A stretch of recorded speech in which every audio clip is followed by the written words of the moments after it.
যেন আমার না খুব টেনশন হচ্ছে। মেয়েটা রেজাল্ট আনতে গেছে, কি যে হবে কিছু বুঝতে পারছি না। দেখো, মেয়ের উপর আমার অগাধ বিশ্বাস আছে, যেটা হবে খুব ভালোই হবে। হে মা তারা, তাই যেন হয়। মা, তোমার সব দুঃখের দিন শেষ মা, তোমার মেয়ে আজ ডাক্তার হয়ে গেছে। এই দিনটার জন্য আমি কত স্বপ্ন দেখেছি।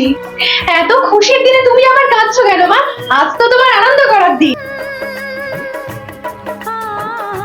কিরে, তুই রেডি হয়ে গেছিস তো? এই নে, সব ঠিকই আছে রে মা। তোর নাইট ডিউটি থাকলে না আমি একদম রাতে ঘুমাতে পারি না। তুমি হয়তো ভুলে যাচ্ছ তোমার মেয়ে একজন ডাক্তার। রোগীর সেবা করাই আমার কাজ। দিন রাত আমার কাছে সবই সমান।